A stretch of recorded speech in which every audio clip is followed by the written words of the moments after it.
You know, we're surrounded by all this amazing technology, but most of it just waits. It waits for us to tell it what to do. But what if we flipped that script completely? Today, we're diving into something called ambient intelligence. It's a future where our environments don't just have technology in them, they are the technology constantly and seamlessly adapting to us. I mean, think about it. When you walk into any room, what's the first thing you do? You probably reach for a light switch, or maybe you go to the thermostat to get the temperature just right. We are constantly having to manage our own environment. But what if that was all backwards? What if the room already knew you were there? And it didn't just know you were there, it understood what you needed and adjusted itself, automatically. That right there, that's the whole idea we're digging into. Right now, let's be honest, we live in a pretty static world.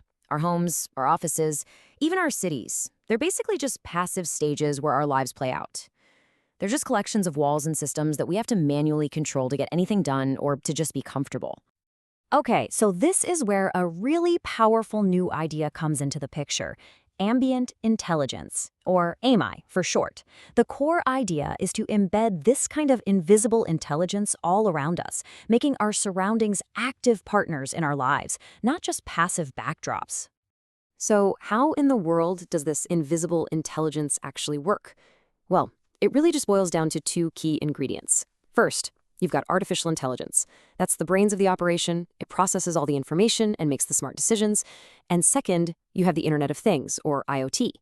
Think of this as the senses, a whole network of sensors acting like the eyes and ears of the environment. And when you put those two things together, boom, you get the real definition of ambient intelligence. It's a digital environment that's aware of people and can respond to them.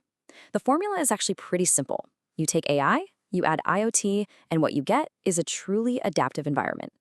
We're not just talking about a single smart gadget here. We're talking about an entire smart space. So the big picture here, the ultimate goal, is to move away from a world where we're constantly poking and prodding our technology to get it to do something.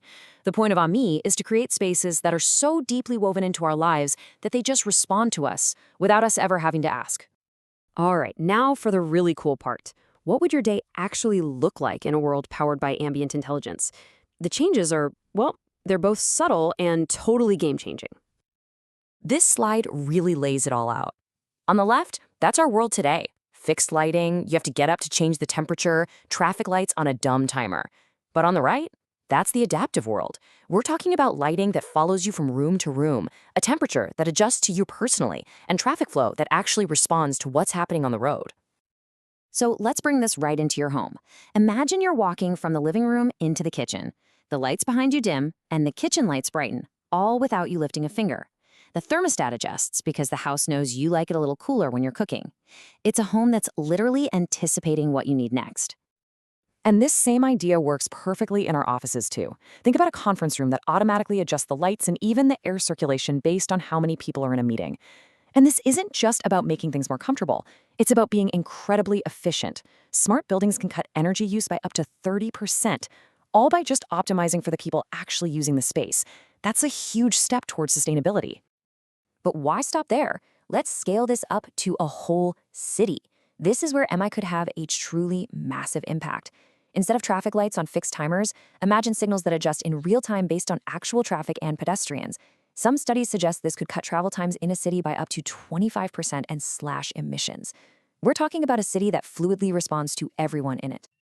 So, what does this all add up to? Well, it's a huge shift in how we interact with the world. We're going from being operators of our environment to just living in it while it works around us as an intelligent, responsive system.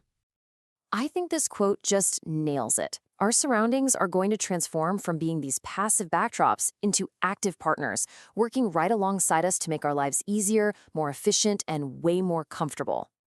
And that leaves us with a really fascinating and maybe a little bit daunting final question. As this technology becomes more and more common, what does it actually mean to live in a world that is always on, always sensing, and always aware of us? It's a future that promises some incredible convenience, and honestly, it might be showing up a lot faster than we think.